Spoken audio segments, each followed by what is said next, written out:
Yo soy Alma Luz García de Club de Cuna y para terminar este ciclo de conferencias de este año, tenemos al doctor Pablo Leighton con una plática que siempre les gusta mucho porque les resuelve bastantes dudas, que es la introducción a los primeros auxilios para padres.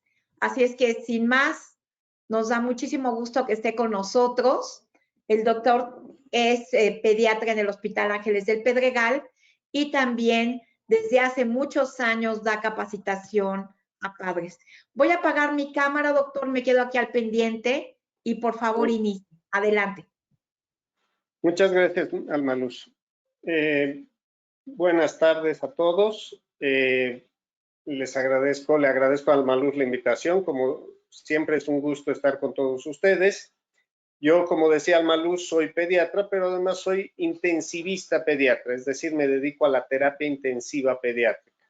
Me dedico a cuidar a los niños que están más malitos. Trabajo además en el Instituto Nacional de Pediatría en el área de urgencias. Soy el jefe de terapia intensiva del Hospital Médica Sur de terapia intensiva pediátrica. Tengo aproximadamente ya para ahora unos 18 años de instructor de reanimación cardiopulmonar y de primeros auxilios por la Asociación Americana de Corazón. Y en los últimos meses he estado siendo parte del comité organizador del Congreso Mundial de Terapia Intensiva Pediátrica, lo cual me ha permitido llenarme de no solo información, de un bagaje muy grande de información respecto a la atención de niños en estado crítico, sino también el haber logrado hacer una red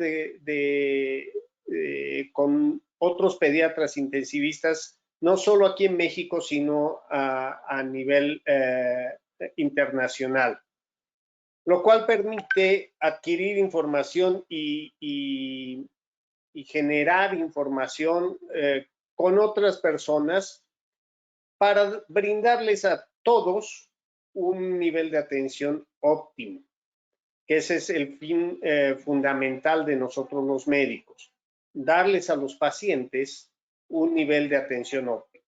Hay enfermedades que son prevenibles, hay enfermedades que son tratables, hay enfermedades que son curables, pero también hay las que no lo son. El saber atender a las personas en cada una de estas etapas, el saber atender y prevenir complicaciones cuando se presentan las enfermedades graves, es la parte más importante de la atención de salud. Estoy seguro que todos ustedes que van a tener hijos recientemente, los que ya los han tenido un poco ya lo saben, y los que van a tener recientemente sus hijos, saben que hay un montón de circunstancias que están fuera del alcance o fuera de nuestro control, pero que hay una serie de cosas que podemos hacer para prevenir alteraciones graves y complicaciones en la salud de los seres que más queremos, en este caso nuestros hijos. Entonces voy a empezar esta plática diciéndoles algo muy franco respecto a este título de primeros auxilios. Se va a limitar en la mención de las áreas de primeros auxilios que debemos capacitar. Pero espero que puedan entender que en un lapso muy corto de tiempo no es posible capacitarse en primeros auxilios en primera instancia. Y en segunda instancia, los primeros auxilios se deben aprender haciendo, son maniobras que debemos hacer. Hace mucho tiempo ya estoy realizando cursos de primeros auxilios para padres. Sin embargo, como sobrevino la pandemia, tenemos que modificar todas estos cursos y este tipo de capacitación para que sea apto para las condiciones actuales. Recuerden que la pandemia actual es algo que ha venido a cambiar toda nuestra vida y que es algo que no se va a ir muy pronto, que nos va a acompañar durante mucho tiempo y tenemos que cambiar la forma en la que hacíamos las cosas y incrementar los detalles o la forma de prevención. Eso es lo fundamental.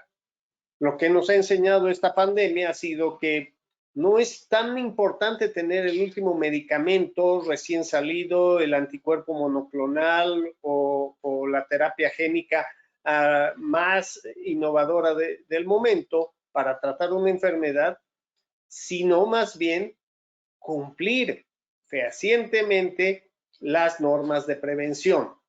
¿Qué va a curar el COVID? El mantener la sana distancia, el usar cubrebocas y el lavarnos las manos. No solo el COVID, va a curar eso muchas enfermedades. Ya lo sabíamos antes, pero quizás como no nos agredía tan severamente y no lo sentíamos tan parte de nosotros o tan parte de nuestro día a día, no lo hacíamos con esa vehemencia. Quizás debemos volver a pensar las cosas, que las soluciones están en principios básicos. Entonces, les voy a hablar sobre todo de prevención para evitar realizar maniobras de primeros auxilios. En cuanto a prevención, además voy a hablarles de accidentes, transporte, maniobras eficientes de transportación, que es muy importante, sobre todo cuando los niños son muy pequeños. Hablando de recién nacidos, sobre todo, me preocupa el hecho de que entendamos la necesidad de tenernos prevenidos todos a través de las vacunas, la alimentación apropiada, los trastornos del sueño y un tema que es recurrente, que es la fiebre. Vamos a desglosar un poco estos temas poco a poco, mucho más encarados a lo que es la atención de los recién nacidos, que son los que seguramente ahora les preocupa, pero sus recién nacidos no serán recién nacidos todo el tiempo, irán creciendo y se convertirán en niños, en adolescentes y luego en adultos. Y prevenir a toda la familia es la función que podemos ejercer nosotros como padres, y dentro de un núcleo social evitar que grandes alteraciones de salud nos aquejen. Hablando de accidentes, debemos decir que todos estamos sometidos a la posibilidad de tener accidentes. Los accidentes son cosas que escapan a nuestro control. Hay cosas que podemos hacer para prevenirlos, como usar el cinturón de seguridad en el coche, como pararnos en el semáforo en rojo, como usar el casco cuando voy en la bicicleta, etcétera. Hay maniobras que previenen no que los accidentes ocurran, sino que cuando ocurran, la posibilidad de que generen un daño grave se disminuya, que ese daño pueda limitarse y ser menos agresivo. Accidentes hay en todas partes. Lo importante no es que existan. Hay cosas que podemos prevenir y eso es lo más importante. Por ejemplo, no brindarles a nuestros hijos que no tienen aún dentadura, objetos con los que se puedan atragantar, que no los pueden triturar, que no hagan acciones peligrosas cuando sus capacidades motoras no son aptas. Esto que es el principal problema de las mamás, lanzar a los niños por los aires, cuidarlos de golpes y de traumatismos, trastornos respiratorios, fundamentalmente tener una comunicación muy clara y frecuente con el pediatra, que es el médico que tiene que atender a mis hijos, y tener capacitación de primeros auxilios. ¿Por qué? Porque si los problemas se presentan, el médico no va a estar a mi lado. Y yo no puedo estar esperando al lado del teléfono a que me conteste la llamada. Las emergencias las tengo que aprender a detectar. Y si es una emergencia, las emergencias se atienden en emergencias. No se atienden por teléfono, no se atienden en el consultorio, se atienden en emergencias. Cuando hay una emergencia que compromete la vida, que compromete la capacidad respiratoria, que compromete la capacidad circulatoria o el estado de conciencia, lo primero que tenemos que hacer es acudir a emergencias. De ahí le hablarán a mi pediatra y coordinarán con él el manejo. Pero las emergencias se manejan en emergencias. No debo esperar a alguien que me diga cuándo ir a emergencias. Para acudir a emergencias existe algo que es el sistema médico de emergencias.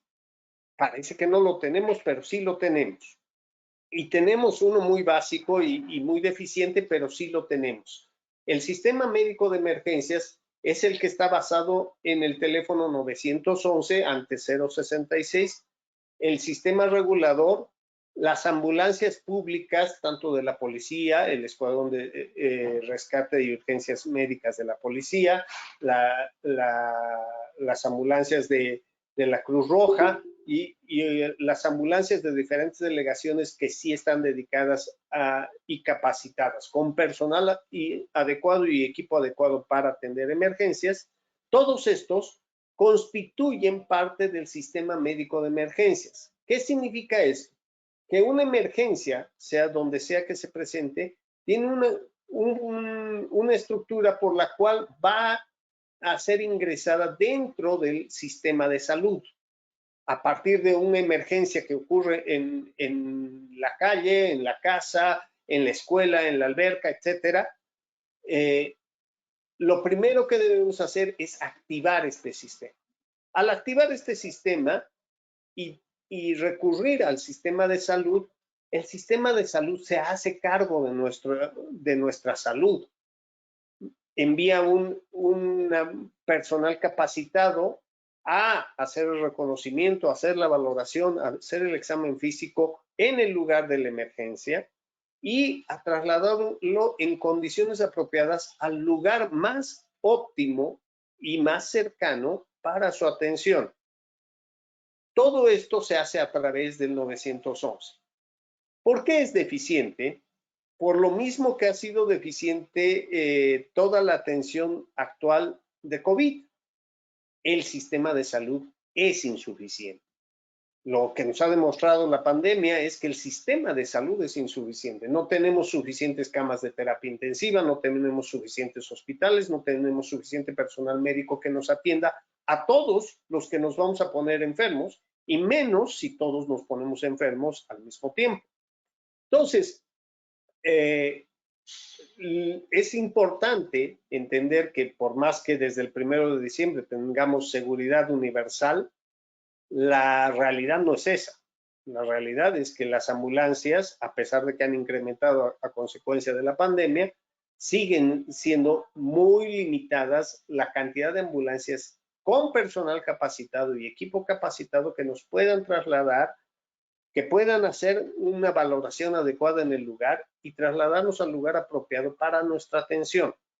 Actualmente esas ambulancias que se han ido multiplicando están dedicadas a la atención de pacientes con COVID, la mayor parte de ellos adultos, pero las otras enfermedades siguen ocurriendo, siguen existiendo las enfermedades que nos producen alteraciones. Entonces, debemos seguir usando el sistema de salud para que éste se fortalezca, debemos ser partícipes sociales para que el sistema de salud mejore e incremente, haya más ambulancias, más sistemas que nos puedan atender, porque dependemos de eso. Eso sí salva vidas. Entonces, ¿qué va a hacer el sistema de emergencias? Una vez que tengo yo una emergencia, voy a acudir al sistema de emergencias y voy a hablar pidiendo una ambulancia. Van a acudir los paramédicos y van a ayudarme a atender la emergencia. Es muy diferente acudir a un rescatador que me permite rescatar a una persona que se está ahogando de una alberca, del mar, etcétera, a un bombero que me rescata de un incendio o de un desastre, a un militar, etcétera. No es lo mismo que un personero de salud capacitado pueda catalogar una emergencia médica y decirme si se puede atender, si es leve, si es moderada o si es grave, y si me puede trasladar en condiciones apropiadas para que se me brinde la atención en el lugar apropiado. Las ambulancias privadas, la mayor parte de ellas, sí existen, pero no todas tienen personal capacitado y no todas tienen el material adecuado dentro de sus ambulancias. ¿Por qué? Porque no existe una institución reguladora que diga cómo deben estar instituidas las ambulancias. COFEPRIS, lastimosamente, atiende todo y a la vez no atiende nada. Entonces, tenemos muchas ambulancias que no cumplen los requerimientos.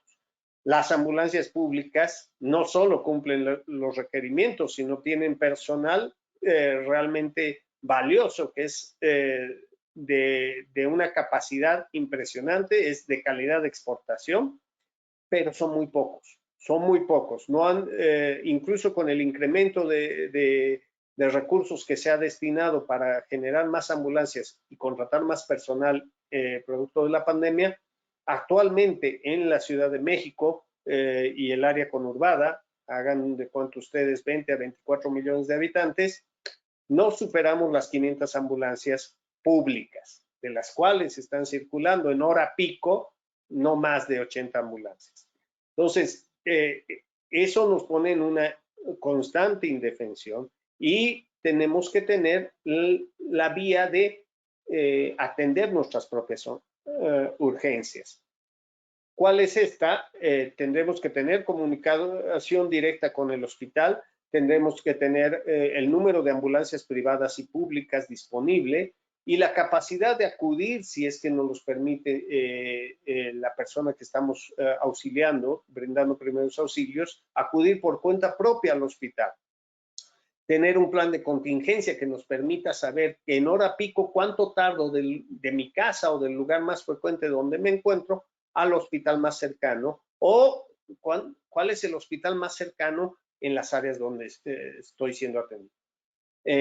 La tecnología nos ha ido ayudando un poco más en esto. Ya existe una aplicación de 911 CDMX que es muy útil, que además nos pone en red con toda nuestra familia y si algo le pasa a alguien de mi familia, nos manda un mensaje a todos los componentes de la familia para que estemos enterados. O la aplicación de código infarto que me dice inmediatamente cuál es el hospital con las capacidades necesarias de atenderme en caso de que yo esté sufriendo un infarto, que esté lo más cerca posible de donde estoy yo. Porque no es lo mismo infartarse al lado de un maternológico como el Hospital del IMPER o la Gineco 4 del Seguro Social, a infartarse cerca del Instituto Nacional de Cardiología. Entonces, naturalmente, las posibilidades son diferentes. Las emergencias, como les digo, ocurren y son de todo tipo. Tenemos que estar pendientes de poder reconocerlas, la capacidad respiratoria o la dificultad de esta, el estado de conciencia y la capacidad de mantener nuestros mecanismos de vida permanentes. Y si no, de administrar maniobras de primeros auxilios que puedan ser la diferencia. Es muy importante para todos y cada uno de los componentes de la familia, no solo los papás, sino todos los que estamos en casa, el saber primeros auxilios, no solo para atender niños recién nacidos o lactantes o niños pequeños. Los adultos también tenemos emergencias y los adultos también requerimos primeros auxilios a veces.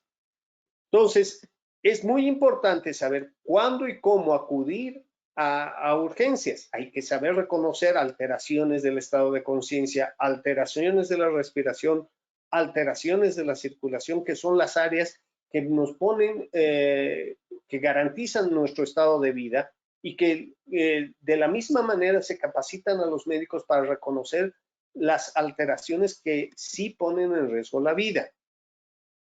Mis residentes actualmente, residentes de urgencias, residentes o médicos de terapia intensiva que están atendiendo pacientes en estado crítico, siguen estos mismos principios.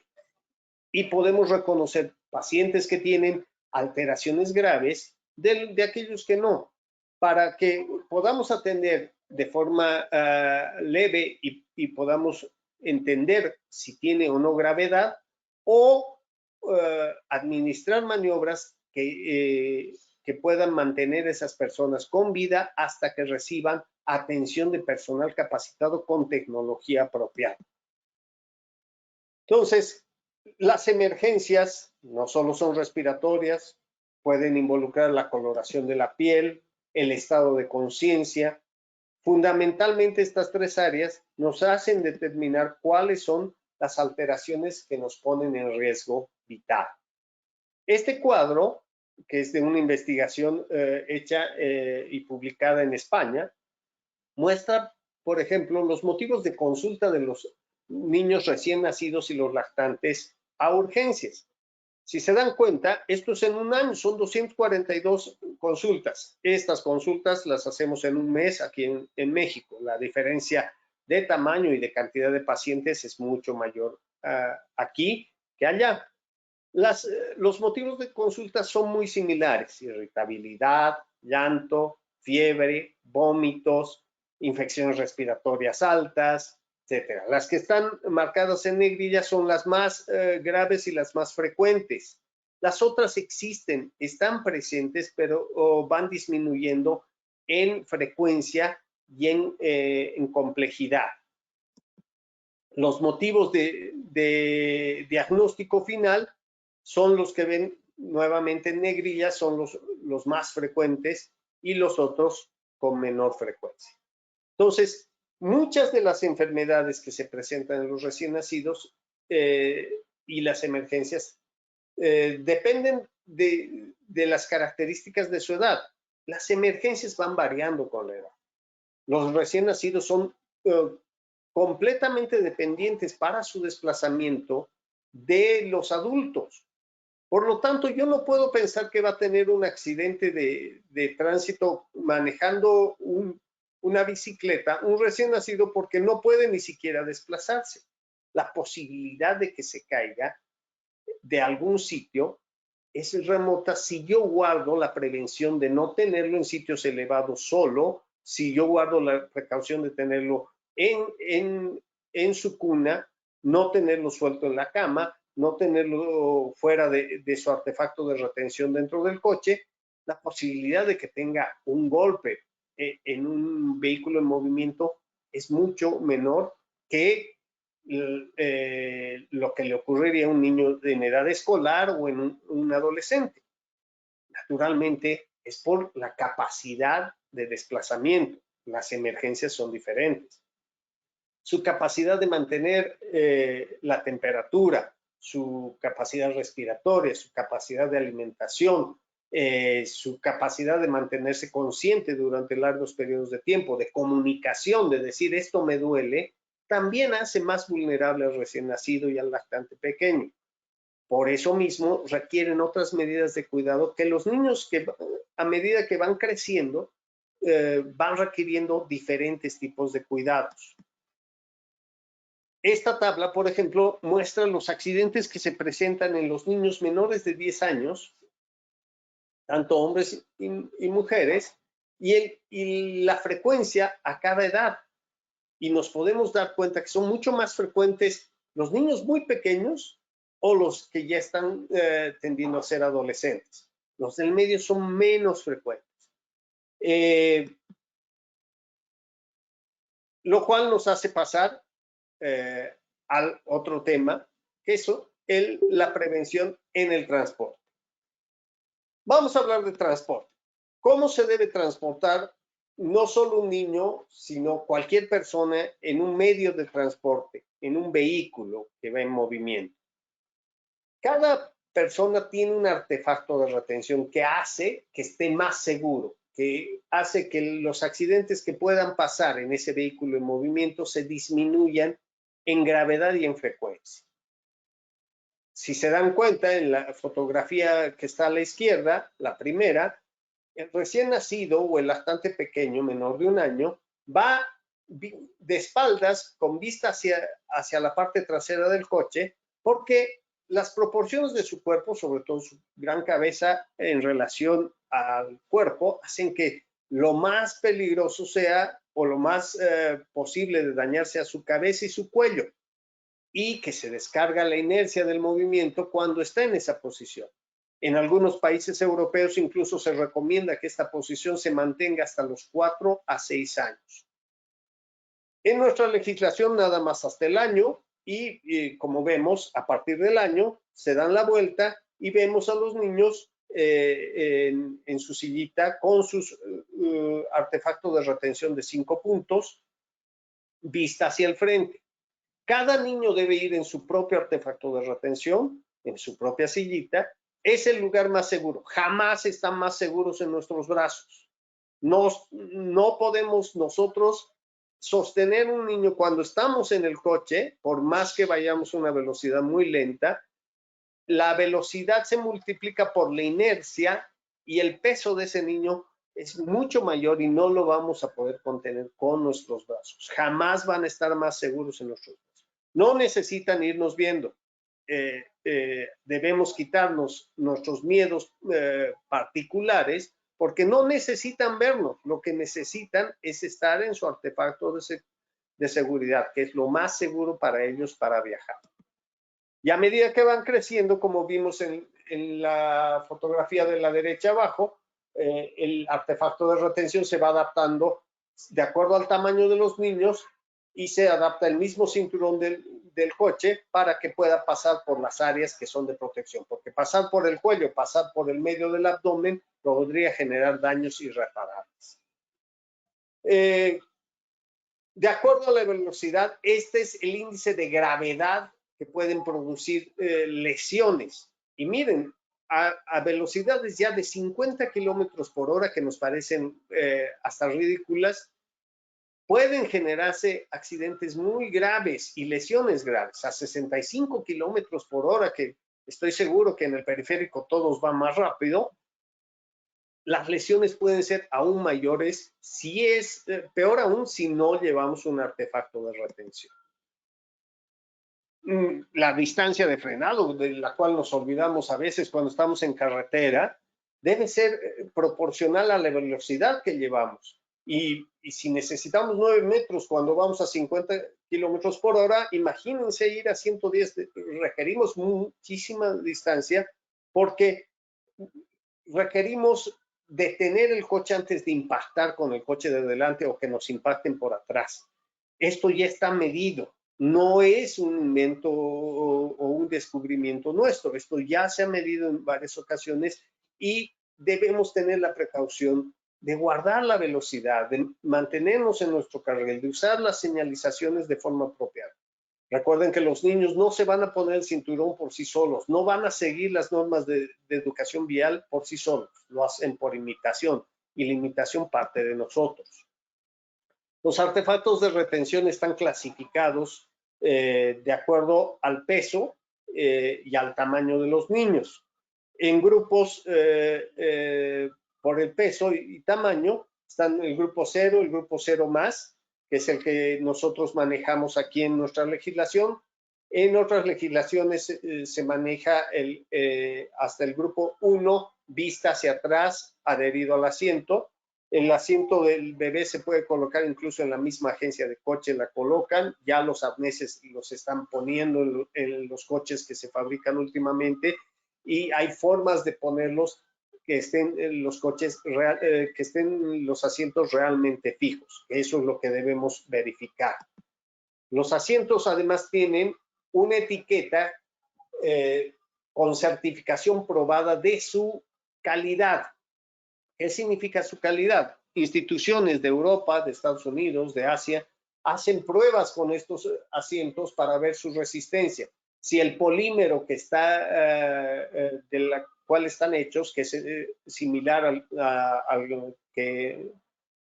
al polímero con el que hacen los cascos, sufre un daño, ese asiento se tiene que descartar. Si no sufre un daño, se puede heredar salvo que no haya cumplido ya su tiempo de funcionamiento. También tienen fechas de caducidad. Todos estos tienen números y cifras codificadas para esas agencias internacionales. En México no hay una agencia que haga esto, por eso es que hay que valernos de estas cualificaciones. Hay fábricas mexicanas de coches y de asientos de bebé. no tienen estas certificaciones. No quiero decir con esto que no sean buenos, pero no lo sabemos, no han sido probados. Estos que tienen estas certificaciones sí han sido probados. Entonces, es importante revisar a un lado del asiento que tengan estas codificaciones que son los que nos dicen que han sido probados y que son confiables.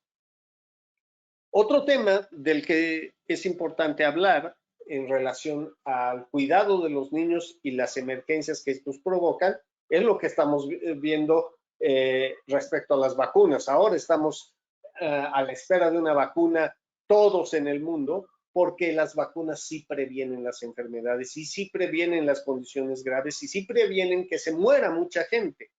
No todos se van a morir con o sin vacunas y no hay vacuna que nos prevenga al 100%. Entonces, sí es importante recordar que hay vacunas que han ido desarrollándose para prevenirnos de enfermedades muy graves que generaban enfermedades mortales no solo a los niños, sino a lo largo de la vida. La única enfermedad prevenible con vacuna que ha sido desaparecida del mundo ha sido la viruela. Desde 1980, la Organización Mundial de la Salud declaró a la viruela desaparecida del mundo. Hay una recompensa de no sé cuántos miles de dólares para una persona que pueda reportar viruela salvaje en alguna parte del mundo, porque realmente ha sido desaparecida del mundo. Se trató de hacer esto mismo con la polio, con el sarampión y con otras enfermedades. Sin embargo, a pesar de que ya se está casi logrando con la polio, todavía hay algunos países en Asia, en el Asia Oriental y en parte de África, que todavía no han logrado tener índices de vacunación apropiados contra la polio. La polio esperemos desaparezca pronto, es la enfermedad que está siguiente para desaparecer y esperemos que sea así, gracias a las grandes campañas de vacunación. Aquí en México tiene más de 20 años que no se registró un caso de polio. Pero se sigue vacunando y eso es apropiado. Mientras siga en alguna parte del mundo la enfermedad, es necesario seguirnos vacunando. Caso claro pasó con el sarampión. El sarampión es una enfermedad que es prevenible con una vacuna, que causa una infección sistémica con ronchas y que puede provocar una inflamación del cerebro o de los pulmones y que puede poner en riesgo la vida. Es muy contagiosa, mucho más contagiosa que COVID. Pero en los años recientes, en los 2 últimos años, hubo un brote de sarampión que inició en Italia y que migró a diferentes partes del mundo, empezando por Estados Unidos y de ahí diseminándose a todas partes, que tuvo que ver con un grupo de personas que no creen en las vacunas y que nos ponen en riesgo a todos por no ponerse la vacuna. Esta enfermedad no lo admitió. En cuanto hubo un área de personas que no se vacunaron, como es tan contagiosa y fácil de adquirir, se hizo el brote y se diseminó rápidamente. Aquí hubo un brote el año pasado, a principios del año pasado, que se contuvo afortunadamente en los primeros meses con campañas de vacunación exhaustivas, porque es la única manera de detener el sarampión. Nuestro esquema nacional de vacunación es bastante completo, no es el más completo, pero es bastante completo. Y existe una similitud con los países de primer mundo, nos faltan algunas vacunas. ¿Qué vacunas nos faltan? Nos falta la vacuna de la varicela, nos falta la vacuna de la hepatitis A, nos falta la vacuna contra el meningococo, esa no siempre es necesaria, pero sí nos falta. Y nos falta un refuerzo contra el neumococo. Tenemos 3 refuerzos y los países de primer mundo utilizan 4 refuerzos. Voy una por una del neumococo. La inmunidad que previenen con 3 dosis es más o menos del 85-87%, con 4 dosis es del 95%. Ese porcentaje elevado de protección sí vale la pena. porque muchas enfermedades irremediables, incluso una infección que recorre todo el cuerpo, o infecciones del oído o neumonías, son debidas al neumococo. Entonces, sí vale mucho la pena esa dosis de refuerzo. La varicela, está de más decirles, lo han visto en sus compañeros cuando eran niños, en los compañeros de sus niños, y aún lo ven muy frecuentemente. Es una infección que recorre el cuerpo, también tiene la posibilidad de desarrollar un choque tóxico que pone en riesgo la vida, y por lo tanto sería útil que estuviera en la cartilla de vacunación. Es una política pública que no puedo explicar, pero los pediatras sí creemos que debe estar en la cartilla de vacunación. La hepatitis A, este es un país endémico de hepatitis A, y la principal causa de falla hepática fulminante, que se trata solamente con trasplante hepático, es la hepatitis A.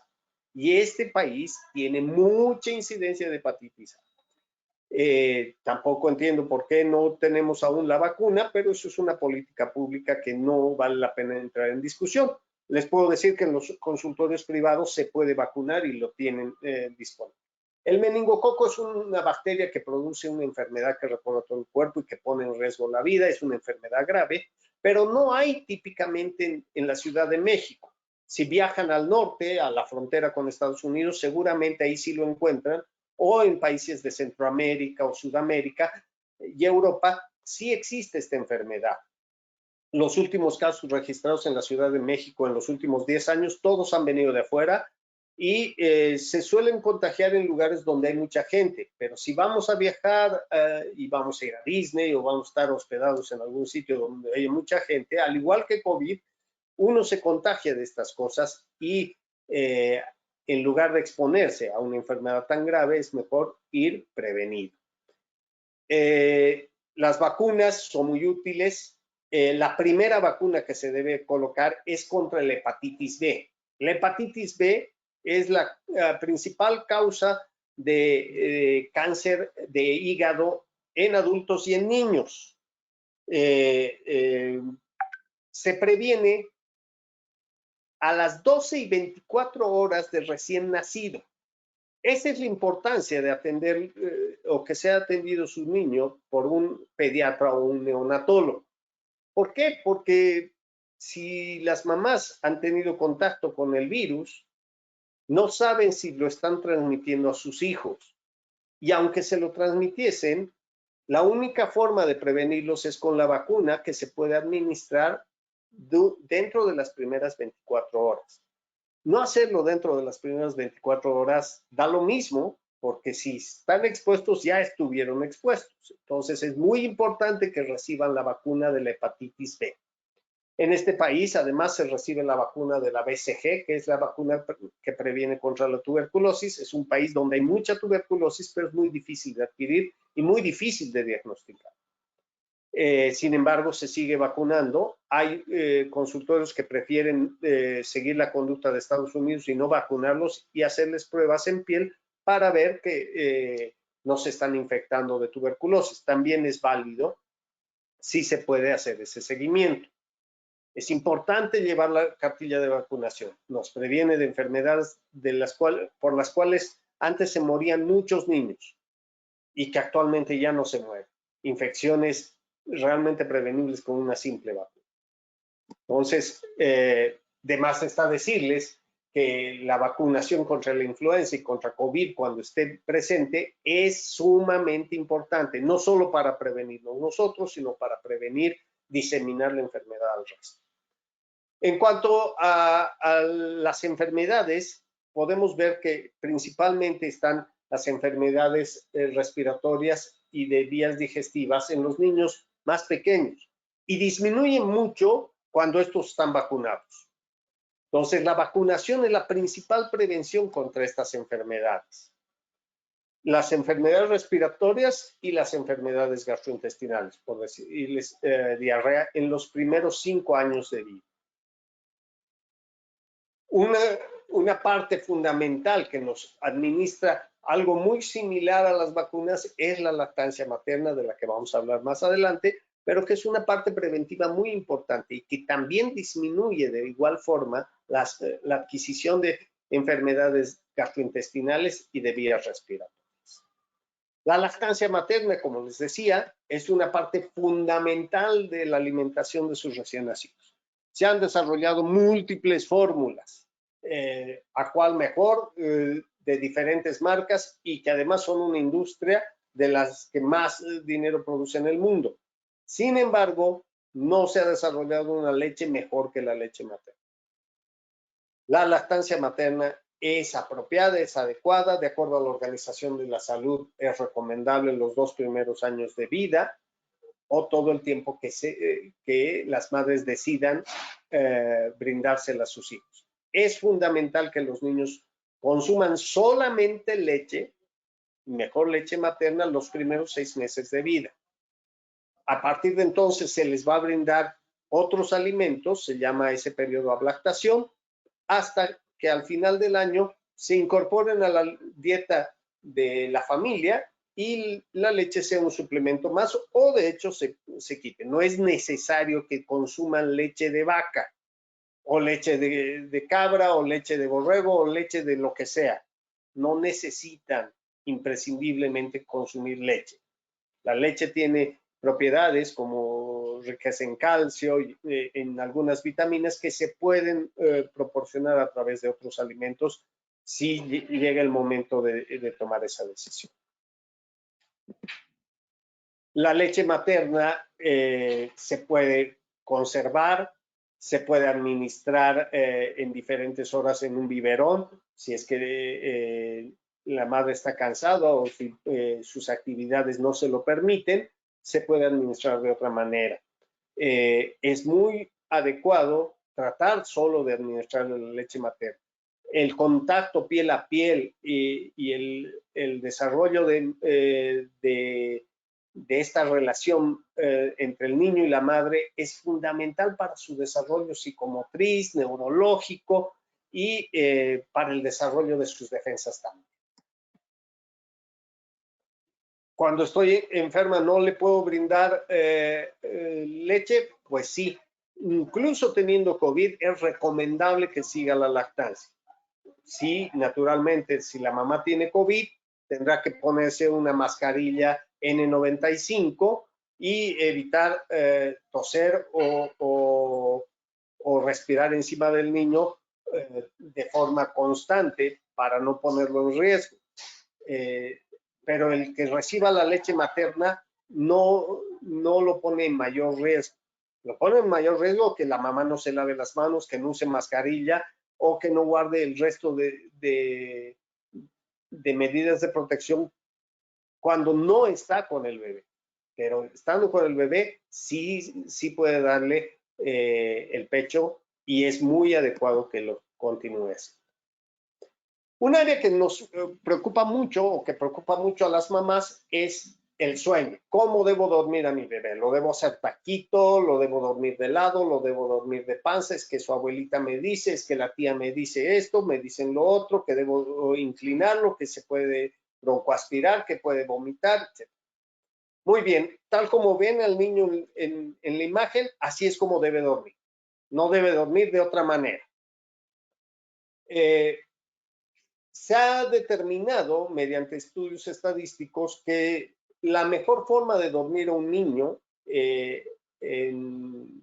para evitar la muerte súbita del lactante, que es un niño que encontramos muerto, del cual no sabemos la causa, que no es porque se broncoaspira, que no es porque tenga enfermedad del corazón, que no es porque se asfixia o porque retiene dióxido de carbono. No sabemos la causa.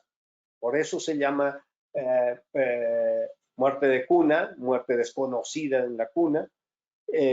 No lo sabemos, pero sí sabemos que estadísticamente los niños que se duermen en forma horizontal en un colchón semiduro, sin cobijas, sin peluches, sin ningún otro artefacto que los cubra, sin estar envueltos, tienen menor riesgo de muerte súbita durante el primer año de vida. ¿Qué otras cosas disminuyen la muerte súbita del lactante? La lactancia materna y el que no se fume en casa. Estas cosas son fundamentales. Algo que muchas veces preocupa a las mamás, le doy, no le doy, dicen algunos que sí, dicen algunos que no. La ciencia, ¿qué es lo que dice? Dice que el administrarle el chupón a un niño mayor de un mes durante el resto del año de vida previene la muerte de cuna. Entonces, la utilización del chupón es adecuada. Estas cosas previenen alteraciones. La mayor parte de los niños no tienen reflujo, no necesitan estar de lado, no necesitan estar envueltos como tacos. No les va a pasar absolutamente nada mientras duerman donde deben dormir, que es su propia cuna, su propio colchón, sin ninguna cobija y usando el chupón. ¿Qué es importante ver? El tiempo que van durmiendo va disminuyendo a medida que van creciendo e interactuando.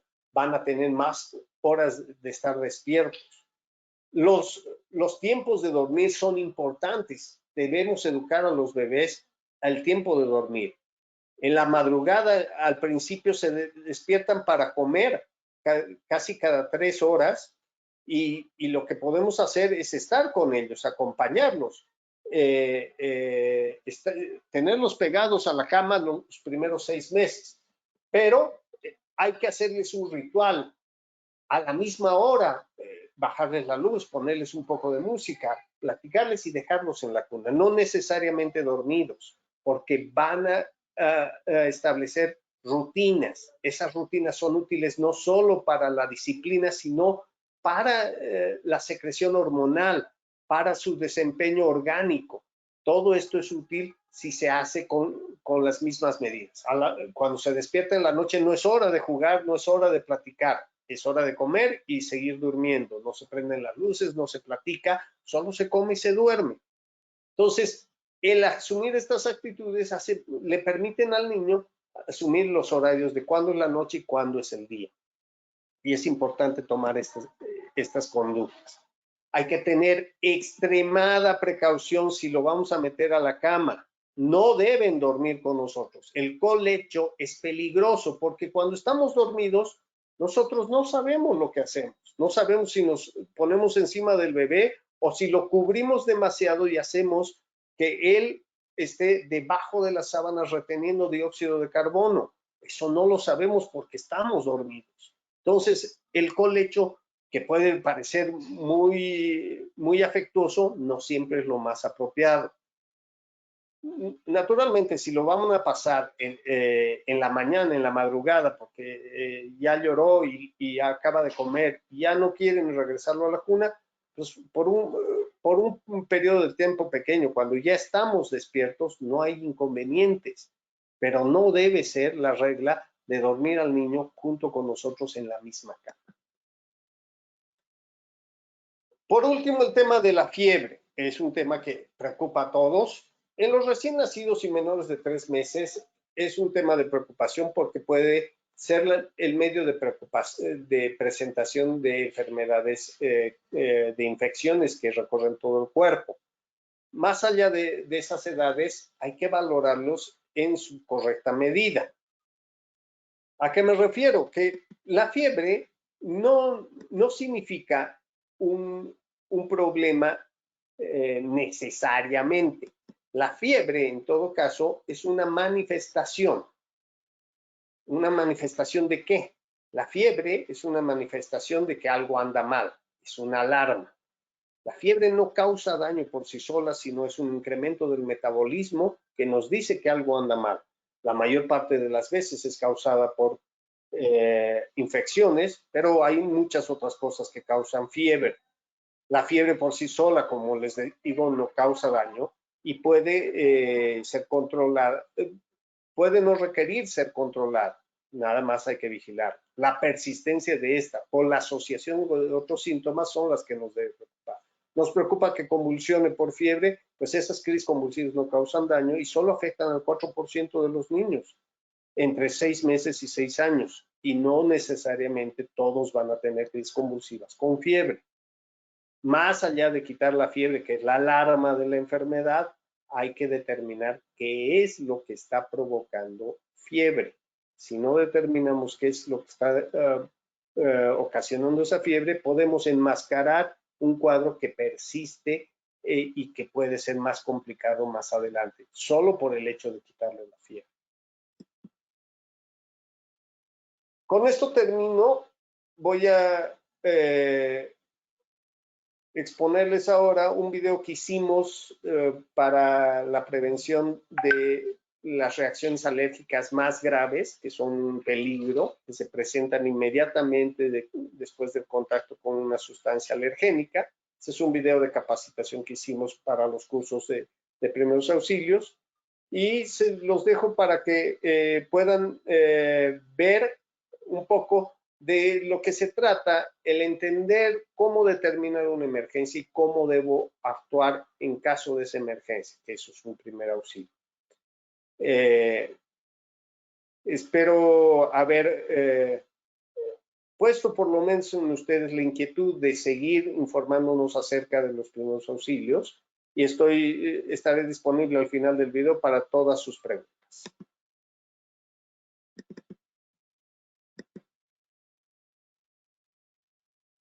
A ver, creo que se nos fue el video.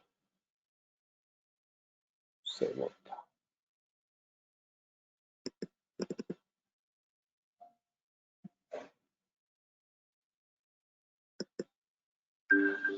Ah,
listo. No sé si tienen alguna pregunta.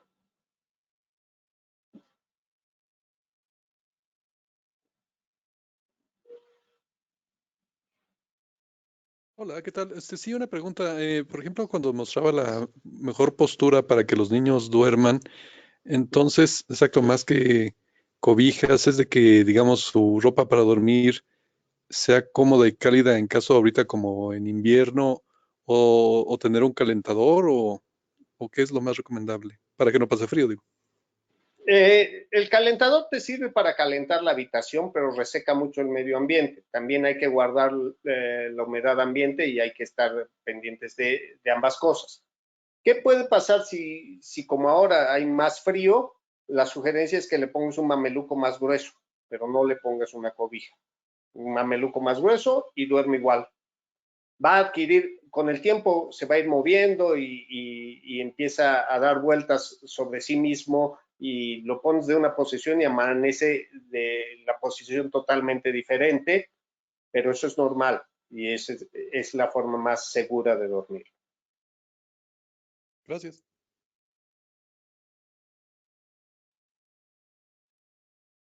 ¿Más preguntas?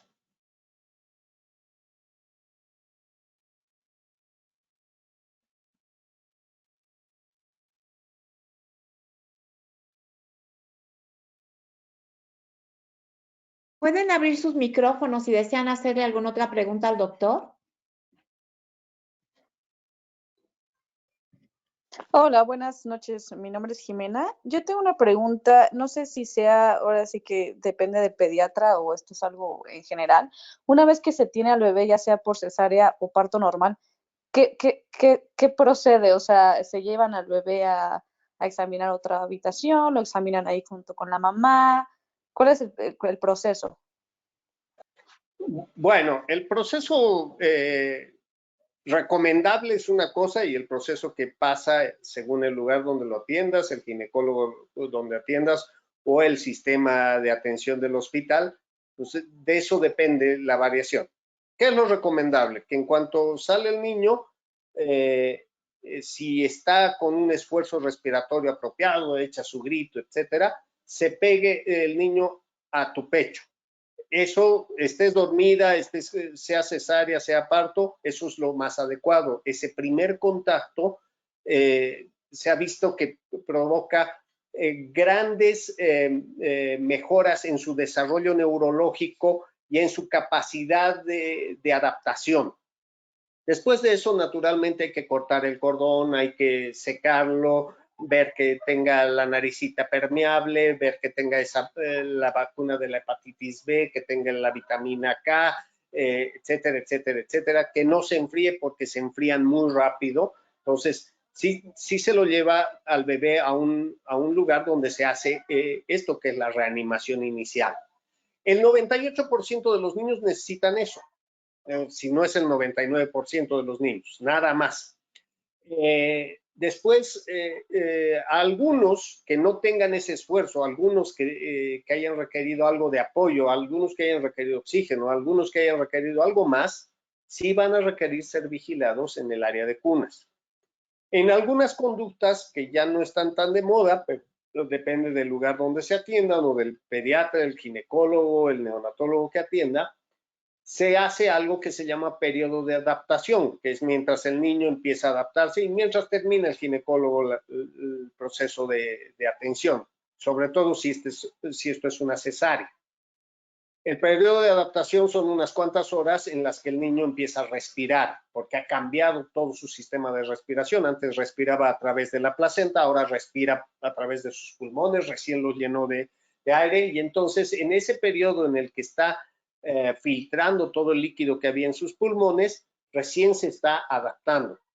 Los niños a término que tienen llanto enérgico y que son vigorosos, no necesariamente requieren ese periodo de adaptación, pero eso mucho depende del área de atención y de las políticas del hospital.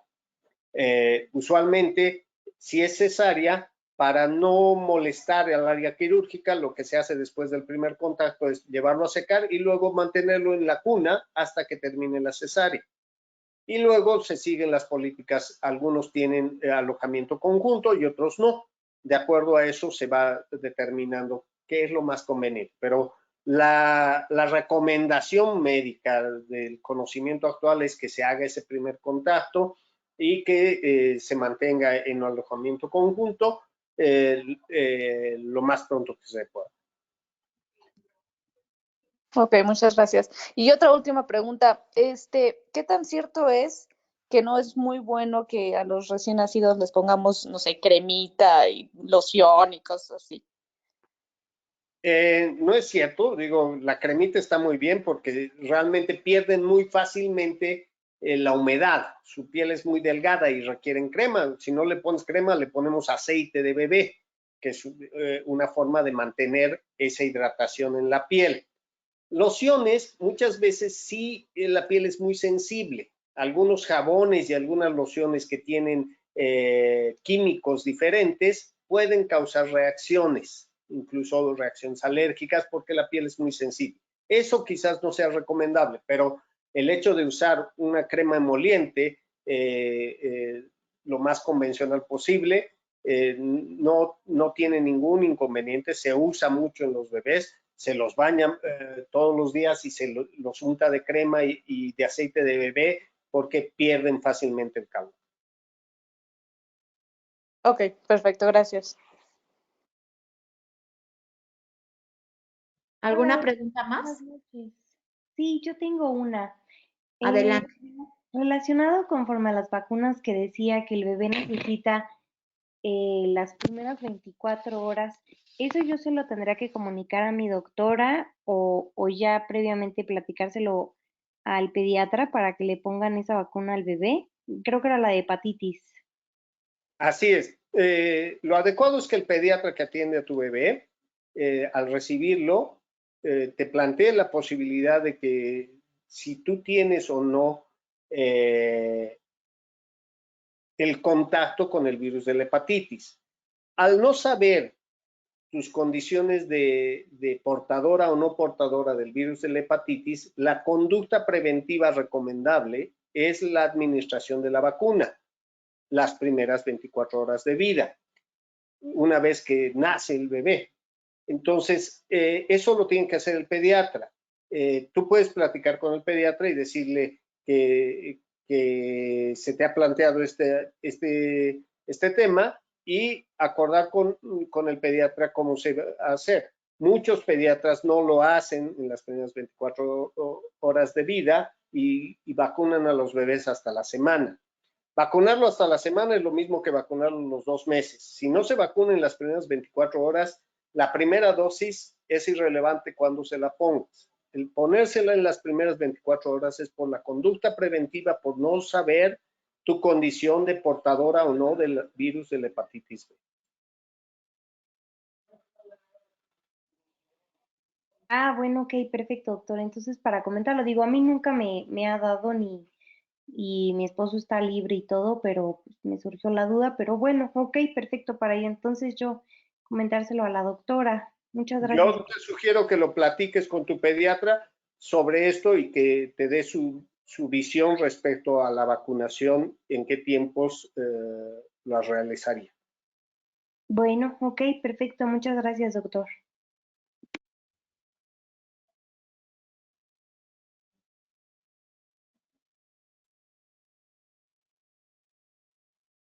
Bueno, pues, si no hay otra pregunta para el doctor, ¿hay alguna otra pregunta? Pues le damos las gracias de su disponibilidad y que siempre nos apoya, doctor. Y aquí tienen los teléfonos del doctor Pablo Leighton, donde lo pueden localizar si tienen también alguna otra duda que quisieran tratar directamente con él. Pues muchísimas gracias. Muchas gracias a ustedes por su atención y estoy disponible para cualquier consulta. Hasta luego. Hasta luego. La conferencia la grabamos, la bajamos y se las pasamos el link, yo creo, mañana. La conferencia del miércoles no se grabó bien, pero la del lunes de trabajo de partos, y digo, la conferencia del lunes pasado no, pero la de la semana pasada sí. Muchísimas gracias, hasta luego. Hasta luego.